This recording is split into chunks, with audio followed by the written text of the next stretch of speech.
If you're a first-time business buyer, you absolutely need to know these 4 key deal terms that pros know and use in their deals.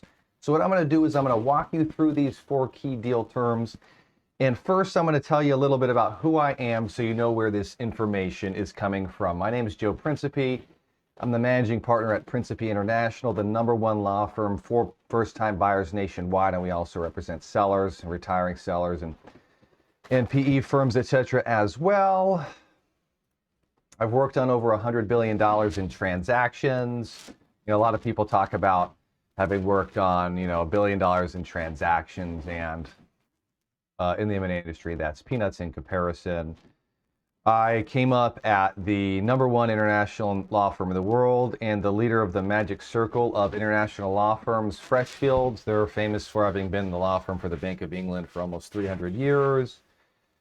And for a lot of other things, and they're known as the the highest quality legal advice you can get, and that's what we're all about. Still, even now in our practice, is quality. I clerked at the U.S. Securities and Exchange Commission, which is a regulating body that's important and critical in mergers and acquisitions. I also worked at 2 other top law firms, Morgan Lewis Bockius, and Baker McKenzie. My team has worked at other stellar law firms as well and has great experience as well. Our website is at principe.com. If you're doing a transaction, if you're buying a business, reach out to us. We have the lowest price in the market with the highest quality work that you're going to get. So I'm going to go straight through what I'm going to walk you through here today. These 4 deal terms that pros know that you need to be using in every transaction. Getting straight to it. The first one is called a razor tooth exclusivity provision. So first of all, you all probably know what an exclusivity provision is. It's a provision in your LOI that says the seller's not going to shop your deal around. It's also known as a no shop.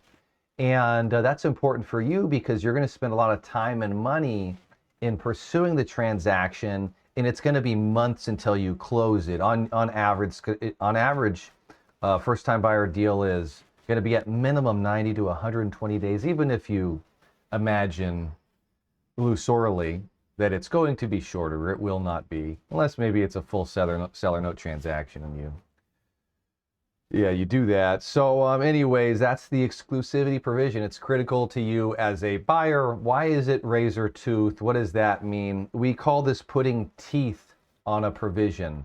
If a provision doesn't have any teeth, then if the seller breaks it, then there's nothing you can do about it. And you might say, Joe, if they breach it, can't I sue them? Yeah, you're going to spend $50,000 to start a lawsuit to recover $25,000. It doesn't make any sense. It's going to take you years and a lot more than that to get to the end. So lawsuits, and we're going to be talking about this a few times here in this presentation. I'm always telling people about this. Lawsuits are not the solution to your problem. There's other solutions that you need to be incorporating into your documents.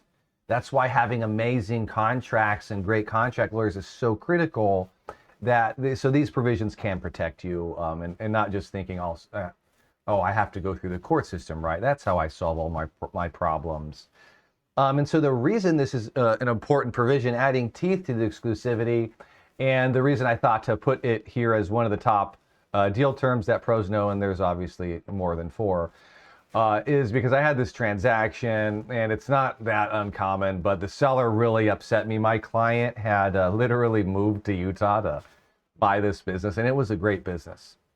The sellers were really smart people, and we hadn't closed yet, right? My client had moved there to start learning about the business and working with the seller, only that the seller was not as committed as the buyer.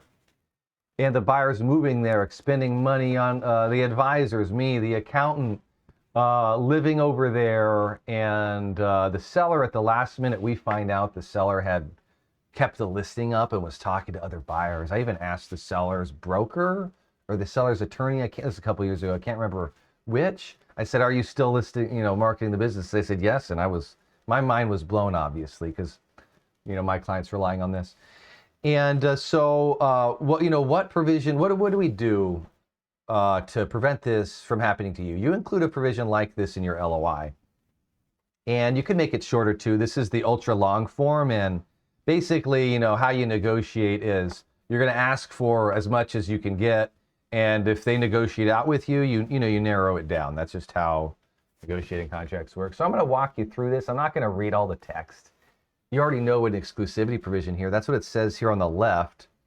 The seller, it says shall not if you look up, but basically the seller isn't going to initiate, solicit, entertain, negotiate, accept, or discuss directly or indirectly any offers from any other buyers. Okay, so that's exclusivity. Then I'll move out of the way here. We look over on the right. It says, well, if the seller breaks that, there's some teeth here. The seller breaks that, they have to pay the buyer their expenses. So that's important. That's not the end of it, though.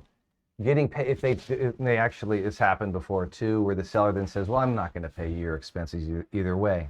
So now you have to sue. Back in that universe I told you don't want to be in. So that's where these extra teeth come in.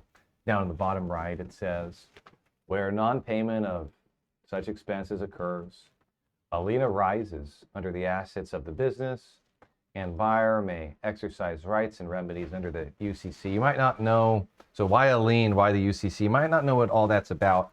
The point is you don't have to go to court and get a final judgment to get your money back. That's what that means. And you might say, Joe, is the seller really going to agree to that? Yeah, sellers do push back on this one. That's why it's a razor tooth provision for the benefit of the buyer. But here's the deal. If you're dealing with a seller who's going to break your exclusivity provision and they don't want you to be protected with that exclusivity, that's a seller you don't want to be dealing with. Okay? And I mean, it's like getting married. You know, if I'm saying to you, hey, let's get engaged, and I'm going to spend tens of thousands of dollars on your dream wedding, the closing, right, by the analogy here, and then you break off before the wedding, well, I want you to pay for that.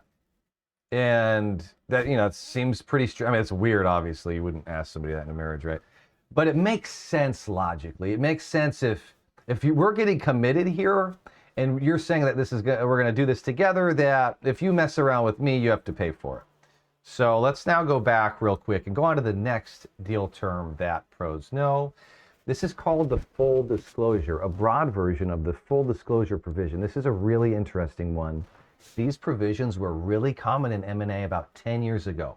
Now they're less common, right? But we still want to include them anyways. I always include this in my transactions. I get it in, which means accepted by the seller almost every time. Sometimes they do reject it, but that's okay. And in such cases, we negotiated a narrower version down. And so what is this full disclosure provision? Basically, well, let me just show you the language. Let's just get straight to it because it's self-explanatory. It's maybe the legalese isn't self-explanatory. I'm going to summarize this for you instead of reading it through. It basically says the seller isn't anything the seller said to me verbally, anything they said in writing, any of the transaction documents. None of those things were wrong, were lies. Okay, and also they didn't hide anything from me. And at the bottom here it says, and they gave me everything I requested when I requested my due diligence. And you might say, Joe, why do we need that provision? Isn't it illegal to lie? That's not really how it works, okay? If somebody really defrauds you and you have a great record of it, you could sue them for fraud, yes. But what we always want is we always want to be able to sue for fraud and for breach of contract. And this provision gives you the ability to sue, have a really strong case for breach of contract if they lied to you and you relied on it and you were damaged thereby. And I'm going to tell you a story as to, obviously I guess you can figure out, you can think about a situation in which a seller might lie and cause you damages, but the story I was thinking about when I put this together, and again, these are all based off of real stories, real cases for representing first-time buyers when I was putting this together. And basically I had this one case where the seller said, hey, verbally, right? Seller said verbally outside of the contracts that I have this big client coming on. And so when you buy this business is going to be doing even better. The buyer didn't really like where the business was at, but loved where the business was going to be at. So the buyer buys the business. No surprise, that new big client never ended up closing. And then my buyer is sitting there, lost out. And so obviously that was a disaster. Anyways, moving on now. You guys get that one. I don't need to over explain it, right? moving on now to something that you guys all probably do know. It's called the 338H10 election. And if you don't, I'm going to explain it really quickly. I always tell people do a stock sale. There's exceptions sometimes, but it's always do a stock sale, not an asset purchase like everybody online seems to think.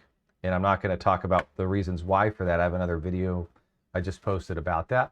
So when you do a stock purchase, you as the buyer want asset purchase tax treatment. That's one of the big reasons that buying a business today as a first-time buyer is such a fantastic opportunity, is the tax treatment for an asset purchase. But you don't want to do an asset purchase. So you do these elections. There's a couple different versions to get that tax treatment. And what buyers are always forgetting to do, and again, hire a lawyer. Don't play lawyer when you're putting millions of dollars in a personal guarantee at risk. What buyers are forgetting to do is forgetting to include this in the offer, in the LOI. They're forgetting to say that this is priced as, we're offering you this purchase price based off these terms including that this is going to be a stock purchase with a asset purchase tax treatment through this election, or depending on the situation, you have to use a different election. So people are forgetting to include that. Lo and behold, 2 months later, the seller says, well, no, I don't agree to that. That wasn't in the offer. Now you just lost hundreds of thousands of dollars because you wanted to play lawyer.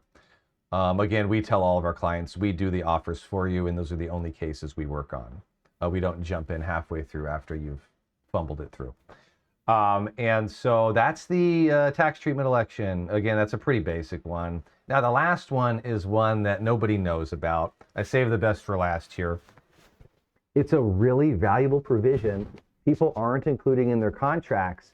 It's a known term. I amp it up completely. I make it way stronger than the usual term. It's a known term for contract lawyers generally. So it's not like a big surprise or anything, but people don't usually, it's not that common to include it in a purchase agreement. So I'm going to tell you a story real quick as to, tell you about a case that made it so that I had to include this provision in every single transaction thereafter, and I don't let sellers get by with removing it when I'm on the buy side.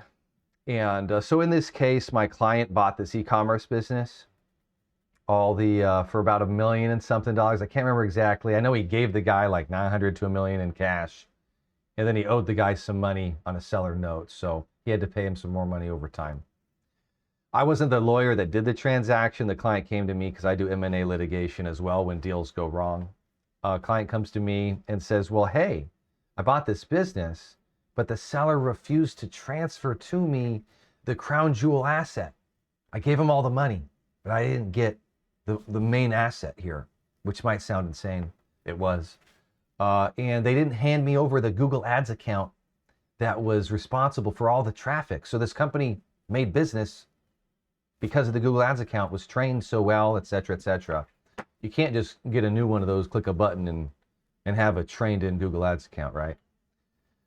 The seller even admitted that it would cost $600,000 in at least 6 to 12 months just to retrain a similar account, which obviously was not part of my client's equation in pricing the business. So the client comes to me, says this happened. I didn't do the transaction documents. I look at the documents. They're poorly written. They do say, though, they do say the seller has to give the buyer all the assets. Okay. So, it's pretty hard to miss that one in a purchase agreement. So my client had that, but they didn't have this fourth deal term that pros know. This contract didn't have that term in there. Okay. So the only option that client had was to go to court, spend hundreds of thousands of dollars and years in court. You might say that sounds insane. Seller keeps the buyer's property, and the buyer has to. Now the seller, by the way, has $1 million to defend the lawsuit, and now the buyer doesn't have that $1 million. Thankfully, this buyer did have a large real estate portfolio. But what that really meant was the buyer had to start offloading his real estate just to fix a deal gone wrong that he's now losing money on every month, right? So nightmare scenario when you're a buyer. This is the end of the line, right? And so yeah, we sued him. My client really, not to get into all the personal details, but basically several months in and tens of thousands of dollars later, in litigation. My client just wanted to throw in the towel, so they settled it for pennies on the dollar. The seller got away with it. Client moved on to brighter pastures. He's a really smart guy. I'm sure he's doing fantastic. So how could we have prevented that? What do I always do in my transactions? What do you need to do to make sure that doesn't happen to you? Okay, and this is a real risk here. This isn't make-believe. These are real stories. And so you include this provision in your contract, which your attorney usually won't, by the way. I'll just say they won't. I mean, because this is something I bespoke created, right? So let's go look at it. And so what this basically says, there's a lot of legalese here, and I'm gonna walk through it, but it basically says if the seller does anything wrong, such as doesn't hand, in breach of the contracts, such as not handing you the assets, then the seller agrees to an order from the court. The seller agrees that you can go to the court instantaneously and get an order forcing the seller to do what they agreed to do. And you might say, Joe, isn't that how lawsuits work normally? Is that normally what you go to court for? No, that's not how it works. Normally you have to go to court, prove through the discovery process, the motion process, through trial, through appeal, if there's an appeal. You have to prove through final judgment that you're right, and then you get an order from the court years and hundreds of thousands of dollars later. What this does is it says only for, obviously it'll probably cost 20 grand. We do these motions, we do this work to protect buyers if we have to sue. And it usually costs around 25 to 45 grand to do this type of motion, we call it. And in that situation, you still got to spend some money, but you already won. Okay, the court is going to give you an order within 30 to 90 days, and your problem's fixed. That's what this provision does for you. I'm going to read you through a little bit of the legalese. And then I'm just going to close it out here because I have one last thing I want to tell you. And then, so really the key terms here, I'm not going to read it all. It says specific performance. It says temporary, preliminary, and or permanent injunctions. These are the things that you're going to be getting from the court. The general rule is that you will not get specific performance if you ask for it. The general rule is that you have to fight tooth and nail with the seller's lawyer to get an injunction. They obviously don't want to give you, even if they've taken stuff from you, they're obviously going to fight to not give you anything. And the court system is set up such that judges don't like to give injunctions. They definitely don't like to give specific performance. So then what it says, it goes on down here, and you can pause and read all this. I'll step out of the frame if people want to do that. But it goes on down here, and it basically says the seller consents to these things. If you bring a motion for specific performance, the seller's already agreed, and they agreed not to defend against it. You might say, Joe, that's weird. Is that enforceable? Does that work? Yeah, that's how it works. Okay, they might still try to fight you on it. I'm saying I'm not guaranteeing that you didn't run into a psychopath that's going to try and drag you through the court system, but this is how you handle this situation. And so that was the fourth deal term that pros know. And now, so the last thing I want to walk you through is, so how do you engage my law firm if you're doing a deal? And what you do is before you reach out to the seller or the seller's broker, before you put an offer in, you go to our website and you go through our intake, and you have to sign up through our intake process. We don't just, you can't just get on the phone with me. I have way too many cases. That's not how it works. And then when you sign up, then you'll have a call with me or one of my lead transaction attorneys, and we do your offer for you. We put all the best terms in there that you need to, or you should want, right? That you want in your transaction. We negotiate your offer for you. You should not be negotiating against experts by yourself. We close that out really quickly, where we do offers really quickly. And again, we're the lowest price in the market. And I look forward to working on your transaction.